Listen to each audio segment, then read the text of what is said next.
आई हम भोजपुरी कवि सत्येंद्र सिंह सिवानी कुछ मुक्तक प्रस्तुत करे जा रहल बानी। मन में तो तनी बड़ी परेशानी बा, तकलीफ बा जे कहीं भाषा के नाम पर कहल जाए जे मराठी ना बोलबो तो एजा से चल जाए।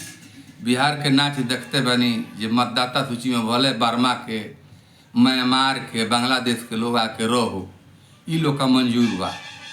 ताई देखी, मराठी ना बोलब तो मार के खेदबो तू लाठी से, मराठी ना बोलब तो मार के खेदबो तू लाठी से, आवो ना चढ़ जा तोहके साज दी लहकत लुआठी से। बानी अदब करत श्रद्धा बबन में वीर शिवाजी के, न तो हम तो हई भोजपुरिया बरियार माटी के। मराठी ना बोलब तो मार के खेदबो तू लाठी से, आवो न चढ़ जा तोहके साज दी लहकत लुआठी से।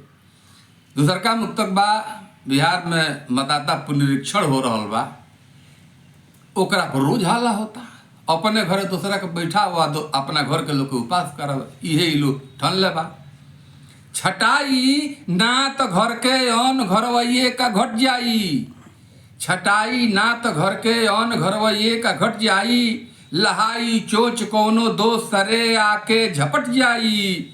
चलो पुरखन के बांधल छोह के से जरा सहेजल जा, न तो देखते देखत में आपनो अपने से कट जाई। छटाई ना तो घर के अन घरवैये का घट जाई।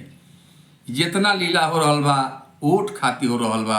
आई तीसर का मुक्तक बा कि देखी ना वोट के पावना खातिर मुंह मरौनन के, देखी ना वोट के पावना खातिर ए मुंह मरौनन के, बुद्धि बिगड़ल बुझाता भइल बाटे छेर छौनन के।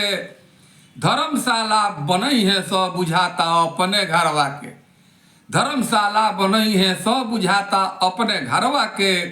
कुल्ही के रास ये कही बा धरी हम नाम कौनन के, देखी ना वोट के पावना खातिर ये मुंह मरौनन के, बुद्धि बिगड़ल बुझाता भइल बाटे छेर छौनन के।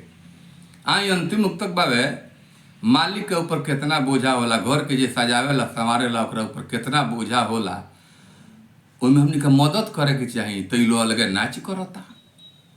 घर के जे मालिक बनी ऊ तो घवाहिल हो जाई, घर के जे मालिक बनी ऊ तो घवाहिल हो जाई, आ बैठ के खाई जौन कोनो ना जाहिल हो जाई।